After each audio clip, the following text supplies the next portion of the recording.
This is Maddie, a 32-year-old Uber driver and bartender facing financial struggles in Montauk, New York. Desperate to save her inherited home, she embarks on an unconventional journey that leads to unexpected connections and personal growth. The movie begins with a man towing Maddie's car in front of her house. Maddie confronts him and asks why her belongings were seized. The man explains that her car was being repossessed due to unpaid taxes. Maddie, unable to pay off her debts without her car, faces financial struggles. It becomes evident that the man had a prior romantic relationship with Maddie, and he blames her for their breakup. Despite her involvement with an Italian man who poses as her cousin, Maddie pretends to still be interested in the man who towed her car. The man tows Maddie's car away, and she tries to catch up with him, realizing he may still have feelings for her. However, he hesitates, and Maddie fails to retrieve her car. Frustrated, she goes to the police station. Maddie, a 32-year-old woman, faces financial problems and the potential loss of her inherited house. With the help of a lawyer, she is released from the police station on financial bail due to her reckless actions. She works as a waitress and takes on multiple jobs to cope with her troubles, but her main issue lies in her avoidance of love, often quickly ending relationships. After work, Maddie discusses her problems with her friend and her friend's husband, seeking a solution. She expresses the desire to acquire a new car to pay off her debts and maintain her house. Her friends inform her about a wealthy family in search of a young woman in her 20s to date their introverted son. The family hopes that this relationship will help their son overcome his isolation before he enters university next year. In return, they offer Maddie a beautiful and expensive car. Surprised but intrigued, Maddie dresses up and carries a bag to make herself look younger. She heads to the young man's family home, spotting the car she could potentially win along the way.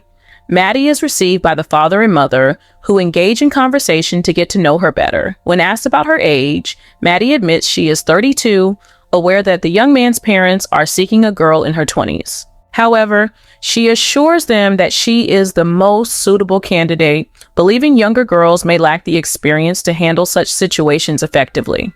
The parents express their desire for their son to overcome his loneliness, sharing that he had a previous relationship with an older girl who helped him open up. Maddie inquires about the son's whereabouts, but they mention he is not at home as he volunteers at a dog shelter. They prefer to keep Maddie's presence hidden from their son. The following day, Maddie visits the dog shelter where the introverted young man Percy resides. She pretends to be interested in adopting a dog, but inadvertently confuses Percy with her intentions. Taking her seriously, Percy introduces her to the strongest dog in the shelter, which had previously worked with the police, but developed a cocaine addiction. Upon hearing the dog barking, Percy takes Maddie to the office to gather her information and determine her eligibility for adoption. He discovers she is unmarried and childless, and Maddie, using her youthfulness, attempts to flirt with Percy through suggestive actions and moves. After the interrogation, Percy finds out that Maddie is not qualified to adopt the dog. Maddie offers to give him a ride home, and they leave in her car. Percy becomes scared when he sees fishing gear, knives, and strange things in the car because they are actually in her friend's husband's car. Percy tries to ask for help, but Maddie takes his phone, and he pepper sprays her both inside and outside the car. He accuses her of kidnapping him, but Maddie gets angry because she realizes she is dealing with a cowardly young man. She asks him to bring a hose to wash his face and lies to him, saying that she fell in love with him at first sight. Percy doubts Maddie's words, but agrees to go out with her the next day. However, Maddie doesn't actually like Percy and sees him as just a young teenager. She is only interested in completing her task and getting the car, and the introverted young man means nothing to her. At night, Percy enters a bar filled with rough-looking older people. He sits with Maddie, who makes fun of him. Percy gets scared when he hears the sound of the pool table, and Maddie, who has broken men's hearts before, realizes she is sitting with a young man. He tells her that he is afraid of his parents' anger if they find out he is at the bar. Maddie tells him to live his life because he is no longer a little child. Percy can't handle the taste of the drink, and Maddie tells him that he needs to toughen up. She encourages him to drink, and suddenly, a man who previously dated Maddie and was in love with her walks into the bar. He tells Maddie that he is married and sits next to Percy, praising his perfect wife who loves him, unlike Maddie, who abandoned him. Percy asks Maddie to leave the place because he is terrified, but Maddie becomes upset because she is now accompanying a fearful guy after previously being with strong and brave men who fought for her. Maddie takes Percy to the sea and tries to seduce him, but Percy remains steadfast and simply says that Maddie is the most beautiful girl in his life. This upsets Maddie. Maddie decides to go into the water and calls Percy, who tells her that he is afraid of sharks. Maddie realizes that she is dealing with an inexperienced teenager. Suddenly, some perverts steal their clothes, and Percy asks Maddie to call adults, but Maddie encourages him to rely on himself and retrieve their clothes. She then decides to confront the perverts and get their clothes back herself. Maddie returns to the water, and Percy tells her that he doesn't like violence and doesn't feel comfortable dating someone he doesn't know well. Maddie becomes very angry and decides to leave the premises. Percy tries to catch up with her to retrieve his phone, but Maddie refuses. Percy is determined to retrieve his phone. The police arrive at an inopportune moment, and Maddie decides to drive fast to avoid getting caught.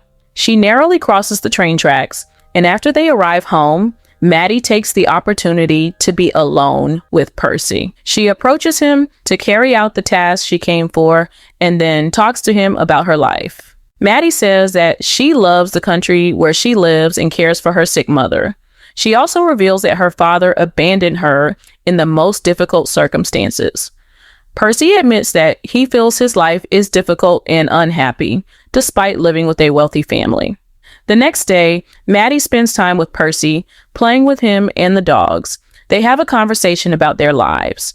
Afterward, Maddie goes back to her house and is surprised by the visit of her friends who ask about Percy. They mention that she got the car of her dreams, but Maddie surprises them by saying that she has become a fan of young Percy and doesn't want to lose his friendship. Percy gets ready for an official date with Maddie because he has started developing feelings for her. Maddie also dresses elegantly, and they go out together in a limousine. During the ride, Percy tells Maddie that he left his phone at home because his parents always try to monitor him through a tracker connected to his phone. However, he feels like a responsible adult that night. They arrive at the restaurant and have a conversation. It becomes evident that Percy has changed a lot. Maddie asks him to play the piano to help him overcome his shyness. Percy is nervous and initially refuses, but Maddie playfully threatens to call him her lover in front of everyone if he doesn't play. Percy eventually gives in to her request. Maddie is impressed with Percy's piano skills, and everyone in the restaurant applauds him after his performance. Suddenly, a girl interrupts the events and starts talking with Percy. It becomes clear that Percy is more comfortable with the girl than with Maddie, to the point that Maddie feels jealous. Additionally, the girl mistakenly assumes that Maddie is Percy's parents' friend and addresses her as ma'am. Later, Percy informs Maddie that he is planning to travel to study at the university and asks her to visit him. However, Maddie refuses, expressing her attachment to the town where she currently resides. She wishes Percy good luck, which angers him. Percy tells her that he will attend a party with his friends instead of staying in a place with older people. Surprisingly, Maddie decides to go with him. At the party, Percy leaves Maddie alone, but she decides to join the festivities. She notices that all the teenagers are constantly on their phones, filming every detail of their lives instead of enjoying the moment. Maddie tries to find Percy and eventually locates him in a room. She decides to break the door to enter. Maddie becomes angry when she sees Percy with another girl, assuming that the girl is trying to compete with her to seduce him. However, Percy appears to be drunk, and Maddie takes him to the bathroom to take care of him. Strangely, two people at the party try to remove Maddie from the situation, stating that the party is only for teenagers who film everything. Maddie leaves the party with Percy, who tries to apologize to her and confesses his love for her. However, Maddie is annoyed by his confession and becomes distant. The next morning, Percy's parents are surprised by his personality development as he has started relying on himself more. Percy tells his parents that he met an older girl. Percy wants to inform Maddie about his discovery, but he doesn't know that his parents made a deal with her to test him. To his surprise, he overhears a phone call between his parents and Maddie, revealing that it was all part of a game. Feeling betrayed, Percy decides to take revenge in his own way. Percy meets Maddie and her parents at the lunch table and tries to provoke everyone, pretending not to know about the agreement. He receives a call from his friend and decides to vandalize the expensive car as a way to break Maddie's heart, just as she broke his. However, the car turns out to be sturdier than expected, and the situation ends with a tree falling on the car. Afterward, Percy returns to his room and Maddie catches up with him. She reveals all the details of the agreement that happened between her and Percy's parents. Percy tells Maddie that he damaged the car, but surprisingly, Maddie says that the car doesn't matter to her. She realizes that Percy is a good and genuine person and asks him to become friends. However, Percy rejects her, stating that he doesn't want to see her again. The next day, Maddie is standing by the sea, feeling depressed and heartbroken. She returns home and is surprised when the municipal employee brings her the car, as it is registered in her name. On the other hand, Percy sits with his parents and asks them not to interfere in his life anymore, as he has decided to take responsibility for himself. We return to Maddie, who has returned to her old job and is using a modest car. She manages to pay off all her debts. One night, Maddie meets another young man, but rejects him this time because she no longer enjoys the kind of life she used to lead. She has learned from Percy and values purity and simplicity. Maddie repairs the car and restores it to its original condition.